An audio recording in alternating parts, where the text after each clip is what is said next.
Hello दोस्तों, आप सब कैसे हैं। उम्मीद करती हूँ कि आप लोग स्वस्थ होंगे और अपनी पढ़ाई कर रहे होंगे। तो दोस्तों, मैं प्रियंका आपका स्वागत करती हूँ आपके अपने YouTube channel Priyanka teach Hindi classes पर।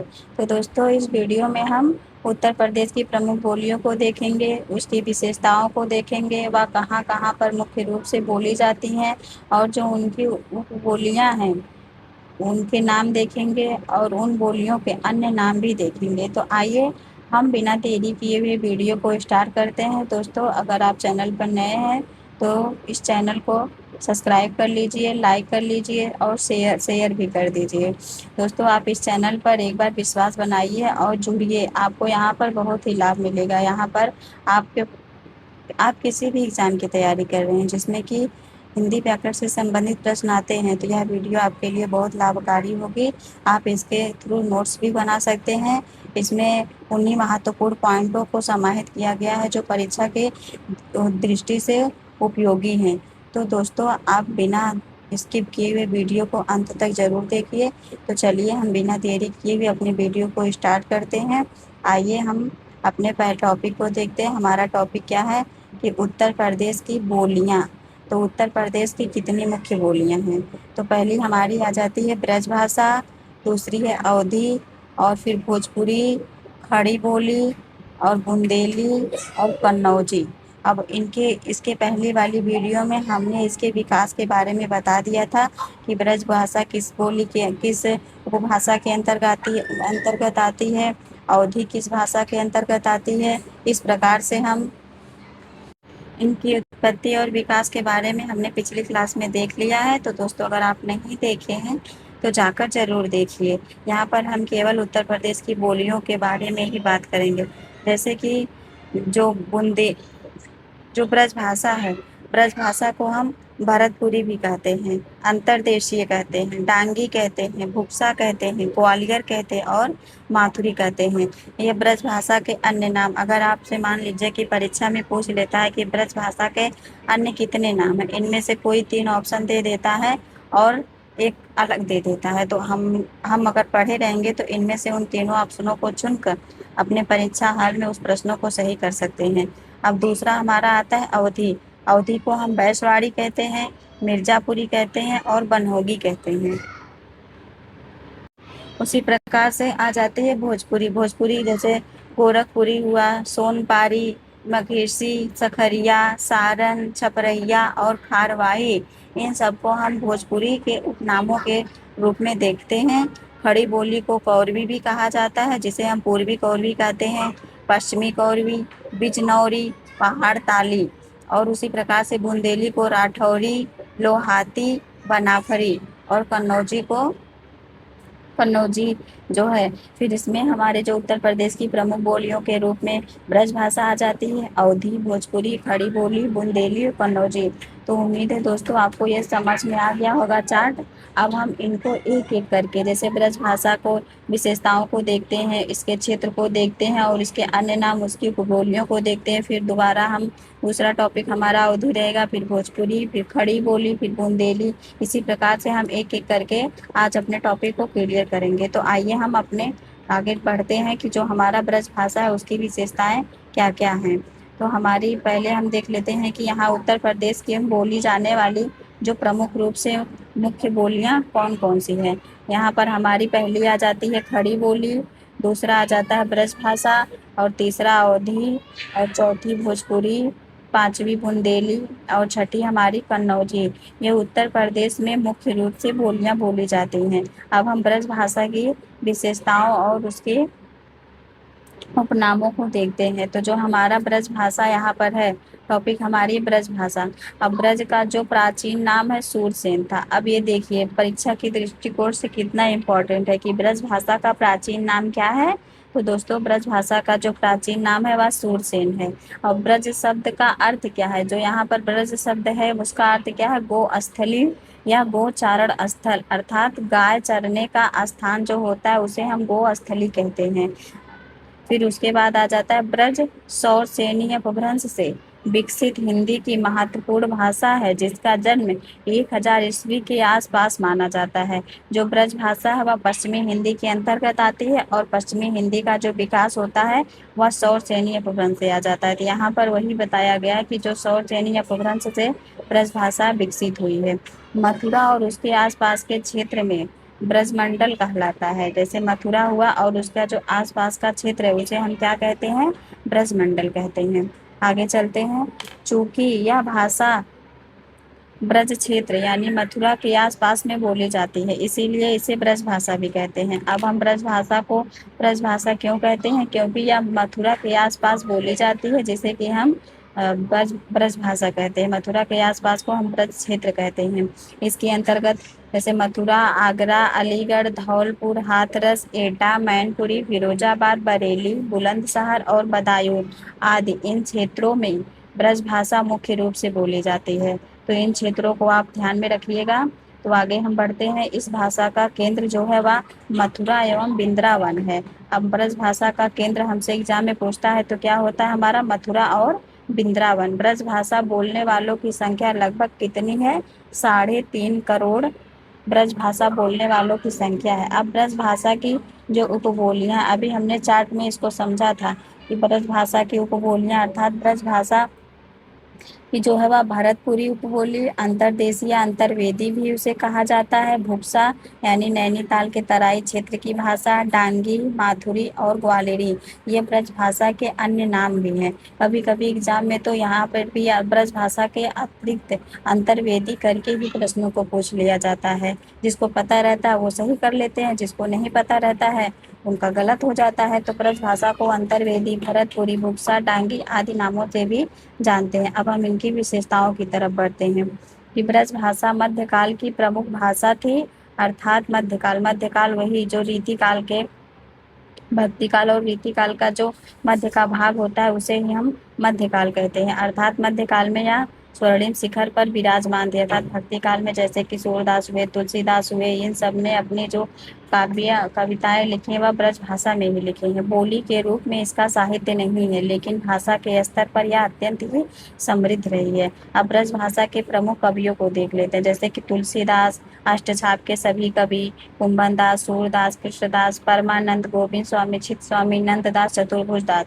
अभी मैं इस पर एक अलग से वीडियो बना दूंगी और एक ट्रिक के माध्यम से आपको जरूर बताऊंगी कि अष्टछाप के कवियों को किस प्रकार से एकदम सरल भाषा में आप याद कर सकते हैं, और क्रम वाइज तथा इनमें जो 4 वल्लभाचार्य के शिष्य हैं और 4 विट्ठलनाथ के शिष्य हैं उन शिष्यों को अलग से बांट कर भी हम ट्रिक से देख सकते हैं। तो इस पर जल्द ही वीडियो लेकर मैं प्रस्तुत होंगी। तो दोस्तों आगे हम देखते हैं। रहीम हुए, बिहारी हुए, रसखान, चिंतामणि, मतीराम, भूषण, देव, पद्माकर, जगन्नाथ दास रत्नाकर, मीराबाई, राजस्थानियों खड़ी बोली का मिश्रण प्राप्त होता है कि मीराबाई की जो ब्रज भाषा है उसमें राजस्थानी भी होती है और खड़ी बोली भी होती है। फिर घनानंद, नाभादास, नरोत्तम दास, केशव दास, भारतेंदु हरिश्चंद्र, सत्यनारायण, कविरत्न, लल्लूलाल आदि ये ब्रज भाषा के मुख्य कवि के अंतर्गत आते हैं। अब हम आगे चलते हैं। हमारा आगे है कि सूर सागर, उद्धव शतक, बिहारी शतक इस भाषा की श्रेष्ठ कृतियां हैं। ब्रज भाषा ओकार बहुलक है। अब ये देखिए परीक्षा की दृष्टि से इम्पॉर्टेंट है कि जो ब्रज भाषा है वह ओकार बहुलक भाषा है, अर्थात इसके अंत में ओ लग जाता है। इसकी विशेषताओं को देख लेते हैं कि ब्रज भाषा में ए, ओ और ऐ औ करके बोला जाता, जैसे कि उधव, मेरो, तेरव, आयो आदि ये ब्रज भाषा की मुख्य विशेषता है। इसके अंत में ओ की मात्रा या फिर ऐ की मात्रा लगी रहेगी। ला और ड़ा के स्थान पर रा हो जाता है, जैसे कि झगड़ा को हम झगड़ो कह देते हैं, पीला का पीरो कह देते हैं, लड़का का गांव में अक्सर होता है कि उनको लड़का उनका पड़ रहा है, लड़का अक्सर बहुत कम लोग बोलते हैं।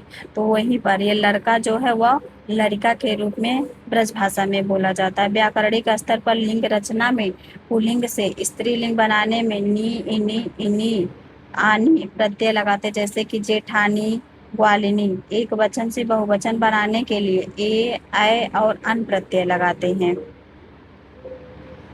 वा के स्थान पर माँ हो जाता है, जैसे कि हम गांव को गाम बोलते हैं।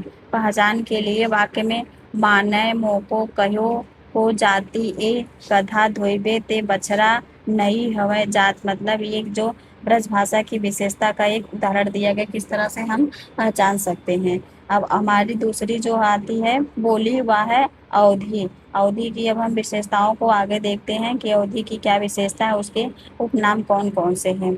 अब अवधी का जो मुख्य केंद्र है वह है अवध या अयोध्या। उसका मुख्य केंद्र जो है वह अयोध्या है। पूर्वी हिंदी की सबसे बड़ी और लोकप्रिय अवधि है। अब यह अवधि जो बोली है वह किसके अंतर्गत आती है? पूर्वी हिंदी के अंतर्गत तीन बोलियां आती हैं, जिसे कि हम ए और बी और सी के नाम से ट्रिक्स याद कर सकते हैं। ए का अर्थ होता है अवधी, बघेली और छत्तीसगढ़ी। फिर अवधी बोली को हम कोसली, पूर्वी, बैशवाड़ी, पूरबिया आदि नामों से भी जाना जाता है। अवधी भाषा का विकास अर्धमागधी अपभ्रंश से हुआ है। जैसे कि अवधी अवधी जो है वह पूर्वी हिंदी के अंतर्गत आती है, और पूर्वी हिंदी का विकास आप लोग जानते हैं दोस्तों कि अर्धमागधी अपभ्रंश से हुआ है। अब अवधी के हम क्षेत्रों को देख लेते हैं। अवधी का जो क्षेत्र है, इस बोली का जो विस्तार अवध प्रांत के आसपास लखीमपुर खीरी, बहराइच, बाराबंकी, लखनऊ, रायबरेली, सीतापुर, उन्नाव, फैजाबाद, सुल्तानपुर, इलाहाबाद, फतेहपुर, प्रतापगढ़, मिर्जापुर का पश्चिमी भाग तक है। अवधी में साहित्य एवं लोक साहित्य खूब मिलता है। अवधी बोलने वालों की संख्या लगभग 2 करोड़ है। अभी हमने ऊपर देखा है कि ब्रज भाषा बोलने वालों की संख्या लगभग 3.5 करोड़ थी, और अवधी बोलने वालों की संख्या 2 करोड़ है। आगे हम चलते हैं। अवधी की जो उपबोलियां हैं, अवधी की उपबोलियां मुख्य रूप से यहाँ पर 3 बताई गई। पहली हमारी है यहाँ पर बैशवाड़ी, दूसरी है मिर्जापुरी और तीसरी है बनोगी।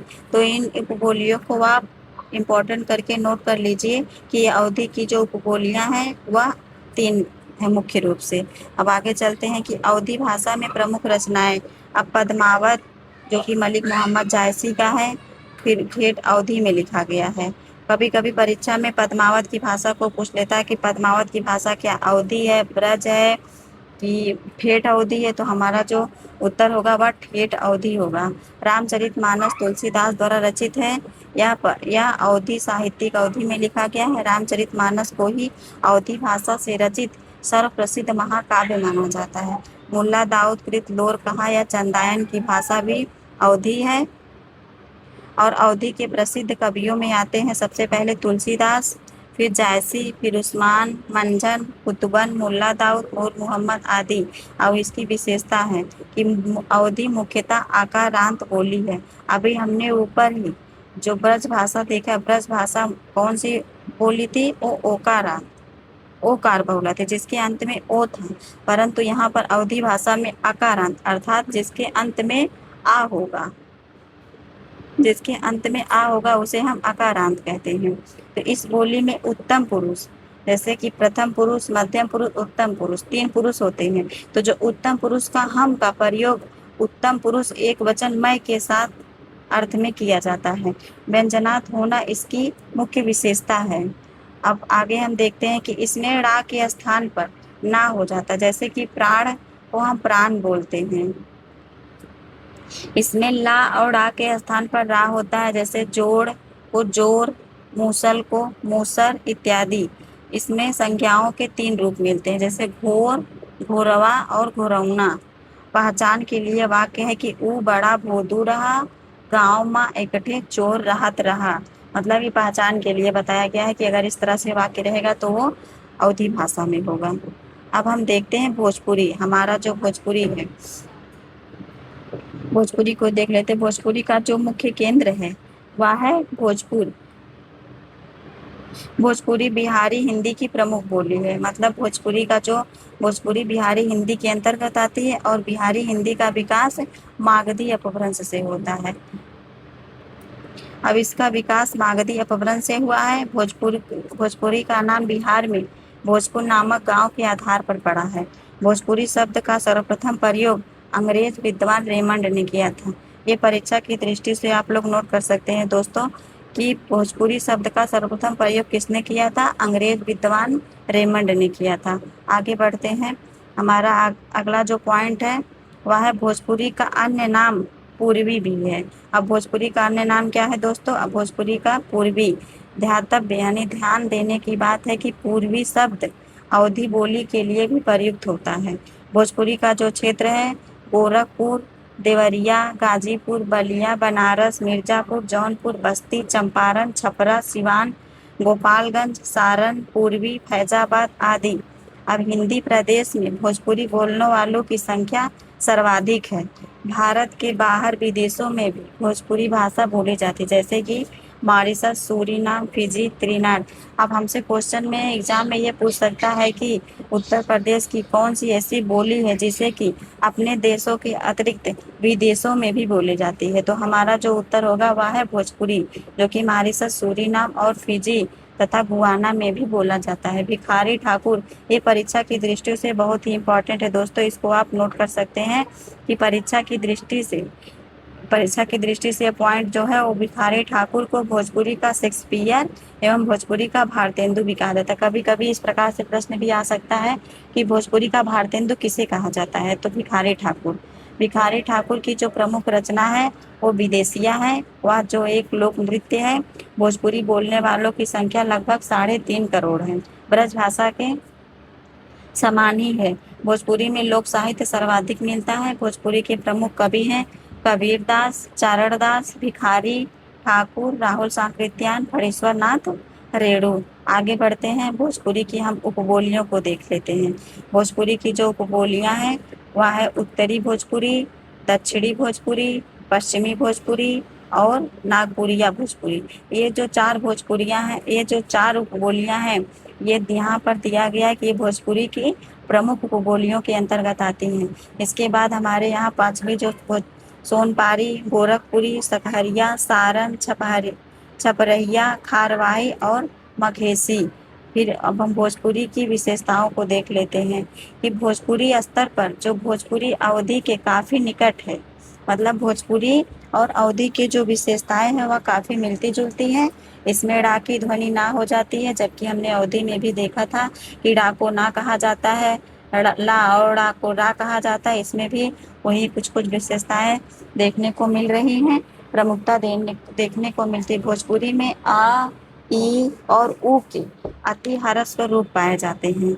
शब्दों में रा का लोप हो जाता है। भोजपुरी में अवधि की तरह संज्ञा के 3 रूप और अकारांत है, जैसे कि घोरा, घोरवा, घोरौआ। इसमें भी अवधि भाषा में भी ये घोरा, घोरवा और घोरौना के जैसे रूप चलता था, इसमें भी वही रूप चल रहा है, बस यहाँ पर घोरौआ हो रहा है। अब पहचान के लिए हम एक वाक्य को देख लेते हैं, जैसे कि हमारा वाक्य है कि हम देखिल रहल बानी उ हमरा के खेल ही ना देत रहे। मतलब जहाँ पे इस प्रकार के पंक्तियों में शब्द प्रयोग किया जाए वहाँ पर हम अंदाज़ा लगा सकते हैं, अंदाज़ा क्या विश्वास से कह सकते हैं कि यहाँ पर भोजपुरी है। अब आ जाते हैं हम अगली बोली पर तरफ। हमारी जो अगली बोली है वह है खड़ी बोली। खड़ी बोली को हम कौरवी भी कहते हैं। अब इसका जो बोली का प्रमुख केंद्र है वह है मेरठ, दिल्ली के आसपास का जो क्षेत्र है। खड़ी बोली का एक अन्य नाम कौरवी भी है, या परीक्षा के दृष्टिकोण से इम्पोर्टेंट है। खड़ी बोली का विकास सौर सैन्य अपभ्रंश के उत्तरी रूप से हुआ है। यहाँ पर देखिए, अब तक हमने केवल खड़ी बोली का विकास किससे, खड़ी बोली के जो है वह पश्चिमी हिंदी के अंतर्गत आती है, और पश्चिमी हिंदी का जो विकास वह सौर सैन्य अपभ्रंश से होता है, परंतु किस रूप में होता है, उत्तरी रूप में होता है। अगर हमसे प्रश्न कोई उत्तरी, दक्षिणी, पश्चिमी, पूर्वी, तो जो हमारी खड़ी बोली का विकास वह उत्तरी रूप से होता है। राहुल सांकृत्यायन ने इसे कौरवी नाम दिया, अर्थात खड़ी बोली को कौरवी नाम किसने दिया है दोस्तों, तो कौरवी बोली जो है वह राहुल सांकृत्यायन देते हैं। खड़ी बोली का जो अर्थ है वह है मानक हिंदी से है। खड़ी बोली के प्रथम कवि जो थे वह अमीर खुसरो। खड़ी बोली का प्रथम महाकाव्य प्रिय प्रवास, जिसके रचनाकार है अयोध्या सिंह उपाध्याय हरिऔध, जो कि 1914 की रचना है। आगे हम चलते हैं। खड़ी बोली का सबसे अधिक प्रसिद्ध महाकाव्य कामायनी है। कामायनी जो जयशंकर प्रसाद की रचना महाकाव्य है। कामायनी में कुल 15 सर्ग हैं, जिनका कभी कभी हमें पेपर में क्रम से भी नाम पूछ लेता था। आप रामायण के 15 सर्गों को नाम कंठस्थ करके रखिए। इसके रचयिता जयशंकर प्रसाद हमने पहले ही बता दिया। फिर उसके बाद खड़ी बोली शब्द सर्वप्रथम प्रयोग लल्लू लाल और सदल मिश्र ने किया था। अब्दुल हक ने खड़ी बोली को गंवारू बताया है। अब खड़ी बोली को गंवारू किसने कहा है, तो अब्दुल हक ने कहा है। भारतेंदु ने खड़ी बोली को परदेसी तथा गिलक्राइस्ट ने टकसाली कहाँ है ये? परीक्षा की दृष्टि से आप नोट कर सकते हैं कि भारतेंदु हरिश्चंद्र ने खड़ी बोली को परदेसी और गिल क्राइस्ट ने टकसाली कहा है। खड़ी बोली का जो क्षेत्र है वह है खड़ी बोली का क्षेत्र उत्तर प्रदेश में रामपुर, हरिद्वार, मुरादाबाद, बिजनौर, मेरठ, गाजियाबाद, सहारनपुर, मुजफ्फरनगर तक फैला हुआ है। खड़ी बोली बोलने वालों की संख्या लगभग 2 करोड़ है। विशेषताएं इसकी क्या है, उसकी विशेषताओं के बारे में हम देख लेते हैं। तो हमारी जो विशेषताएं हैं, खड़ी बोली की ध्वनियाँ दीर्घ स्वरांत हैं। खड़ी बोली की ध्वनियाँ दीर्घ स्वरांत है। इसकी अन्य ध्वनियाँ मानक हिंदी की ध्वनियों के समान है। इसमें ड़ा के स्थान पर ना हो जाता है। खड़ी बोली में अंग्रेजी की आ ध्वनि को भी स्थान दिया जाता है। अब आ जाते हैं हम खड़ी बोली की उपबोली को देखते हैं। खड़ी बोली की जो उपबोली है, पहली हमारी है पूर्वी बोली, पश्चिमी कौरवी, पहाड़ ताली और बिजनौरी। अब अगली बोली हमारी है वह है बुंदेली। बुंदेली को देख लेते हैं। बुंदेलखंड क्षेत्र में बोली जाने वाली बोली को हम बुंदेली कहते हैं। इसका विकास भी सौरसेनी अपभ्रंश से होता है, क्योंकि यह भी पश्चिमी हिंदी के अंतर्गत कुल 5 बोलियां आती हैं, तो उसका विकास सौरसेनी अपभ्रंश से होता है। यह बोली ओकार बहुला बोलियों की श्रेणी में आती है। बुंदेली बोली का जो क्षेत्र है वह है उत्तर प्रदेश में या झांसी, उरई, जालौन, हमीरपुर, दतिया, बांदा, पश्चिम घाट आदि जगहों पर बोली जाती है। आगे बढ़ते हैं। अब बुंदेली की उपबोलियां कौन कौन सी है? राठौरी, लोधांती, बनाफरी, पवारी, भदावरी और कुंडी। ये जो पवारी है, कभी कभी एग्जाम में पूछ लेता है कि पवारी किस बोली की उपबोली या किस बोली का अन्य नाम है, तो बुंदेली की उपबोली को पवारी। अब हमारा जो आ जाता है कि हिंदी प्रदेश की प्रमुख शौर्य लोक गाथा आल्हा बुंदेली की उपबोली बनाफरी में लिखा गया है। अब अगली बोली जो हमारी है वह है कन्नौजी। कन्नौजी के बारे में हम थोड़ा देख लेते हैं कि बुंदेली की तरह कन्नौजी का विकास भी सौरसेनी अपभ्रंश से होता है, क्योंकि यह भी पश्चिमी हिंदी के अंतर्गत आती है और यह भी ओकार बहुला होती है। कन्नौज प्राचीन कान्यकुब्ज इसका मुख्य केंद्र है। कन्नौजी का जो क्षेत्र है उत्तर प्रदेश में यह बोली इटावा, पीलीभीत, फर्रुखाबाद, कानपुर, हरदोई, कन्नौज आदि जिलों में बोली जाती है। इसमें साहित्य की रचना नगण्य, अर्थात इसमें साहित्य की रचना बहुत ही कम देखने को मिलती है, नगण्य मात्र है। अब हम कुछ परीक्षा उपयोगी तथ्यों को देख लेते हैं। जो सुनीति कुमार चटर्जी ने देवनागरी लिपि के स्थान पर रोमन लिपि स्वीकार करने का सुझाव दिया। कभी कभी तो सीधे एग्जाम में ही पूछ लेता है कि रोमन लिपि को स्वीकार करने का सुझाव किसने दिया है, तो हमारा जो आंसर होगा सुनीति कुमार चटर्जी। अब गारो मेघालय राज्य की बोली है। जो गारो एक बोली है जो कि कहाँ की है? मेघालय की है। बांग्ला त्रिपुरा राज्य की राजभाषा है दोस्तों। गुजरात राज्य में सबसे पहले देवनागरी लिपि का प्रयोग हुआ।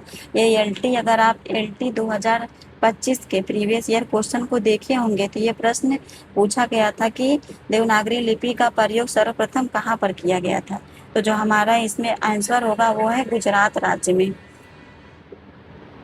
ठीक है दोस्तों, अब हम आगे चलते हैं कि विश्व हिंदी सचिवालय का मुख्यालय मॉरिशस में स्थित है। इसका एक एक पॉइंट परीक्षा के दृष्टिकोण से महत्वपूर्ण है कि विश्व हिंदी सचिवालय का मुख्यालय मॉरिशस में स्थित है। डिंगल, अब डिंगल में किन 2 भाषाओं का रूप है कि राजस्थानी भाषा और पूर्ववर्ती, अर्थात राजस्थानी और पूर्वी बोली या इसे हम अपभ्रंश भाषा भी कहते हैं। इसमें डिंगल समाहित होता है। इस भाषा को हम भाट भाषा के नाम से भी जानते हैं। श्याम सुंदर दास ने देवनागरी लिपि में पंचमा अक्षर के बदले अनुस्वार प्रयोग करने का सुझाव दिया है। अपभ्रंश भाषा आर्य भाषा परिवार की भाषा है। केंद्रीय निदेशालय का मुख्यालय नई दिल्ली में है। केंद्रीय निदेशालय का मुख्यालय कहाँ पर है दोस्तों? नई दिल्ली में है। पाली भाषा का संबंध किससे है? बौद्ध साहित्य से है। और जो प्राकृत भाषा का संबंध जैन साहित्य से है। केंद्रीय हिंदी संस्थान का मुख्यालय आगरा में स्थित है। संस्कृत आर्य परिवार की भाषा है। आगे बढ़ते हैं। निभट्टा जो है वह बघेली की उपबोली है। चंद्रधर शर्मा गुलेरी ने अपभ्रंश के लिए पुरानी हिंदी शब्द का प्रयोग करते हैं। पाली भाषा संस्कृत भाषा की अपभ्रंश है। वर्तमान हिंदी का प्रचलित रूप खड़ी बोली है। पाली भाषा संस्कृत भाषा की अपभ्रंश है। वर्तमान हिंदी का प्रचलित रूप खड़ी बोली है। ब्राह्मी लिपि विश्व की प्राचीनतम लिपियों में से एक है। यह भारत की अधिकांश लिपियों की जननी कही जाती है। आगे हम चलते हैं। हमारा अगला जो पॉइंट है वो है बोली का क्षेत्र जब थोड़ा विकसित हो जाता है और उसमें साहित्य की रचना होने पर वह उपभाषा बन जाती है। अब उपभाषा किसे कहते हैं? जो हमारी बोली होती है उससे जो थोड़ा विस्तृत रूप होता है उसे हम उपभाषा कहते हैं। देवनागरी लिपि का सर्वप्रथम प्रयोग जयभट्ट के शिलालेख में मिलता है। देवनागरी लिपि का सबसे पहले प्रयोग गुजरात राज्य में मिलता है। भारतवर्ष के लिए हिंदी भाषा का नाम सबसे पहले राजा राम मोहन राय ने सुझाया था। तमिल, तेलुगु, कन्नड़ और मलयालम कुई-तुलु, कोडगु या कुर्ग, तोड़ा, गोंडी, कुडुख या ओरव एवं मालतो द्रविड़ परिवार की भाषा है। ये सभी विश्व की लगभग 3000 भाषाओं को 13 भाषा परिवारों में बांटा गया है। कुल 3000 भाषाओं को कितने भाषा परिवार में बांटा गया है दोस्तों? तो 13 भाषा परिवारों में। जयपुरी जो बोली है उसका स्थानीय नाम ढूढ़ाड़ी है। जयपुरी का अन्य नाम क्या है? तो ढूढ़ाड़ी है। वाराणसी, आजमगढ़, इलाहाबाद, भभुआ आदि जिले कशिका भाषावादी क्षेत्र हैं। कशिका का विकास स्थल वाराणसी है। काशी के नाम पर ही इस क्षेत्रीय बोली का नाम कशिका पड़ा है। अवधी शब्द का अर्थ है अवध की भाषा। भारत की संपर्क भाषा हिंदी एवं विश्व की संपर्क भाषा अंग्रेजी है। आगे हम बढ़ते हैं। वर्तमान में भारत में सर्वाधिक बोले जाने वाली भाषाओं का सही क्रम, मतलब कि वर्तमान में किस भाषा को अधिक बोला जा रहा है और किसको कम, मतलब घटते हुए क्रम को हम देखेंगे कि वह सबसे अधिक बोले जाने वाली भाषा से लेकर सबसे कम बोली जाने वाली भाषा का क्रम देख लेते हैं।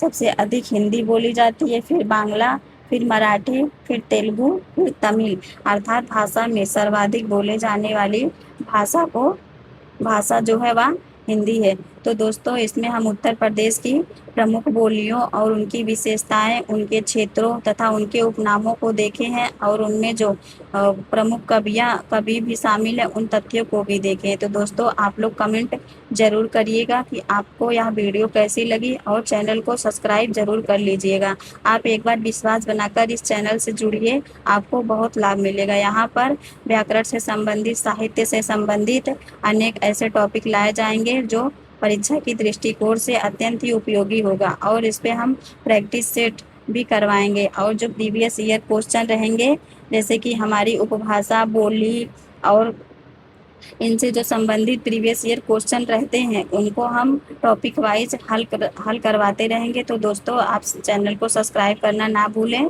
तो मिलते हैं एक नई वीडियो में। हमारे साथ अंत तक बने रहने के लिए आपका धन्यवाद।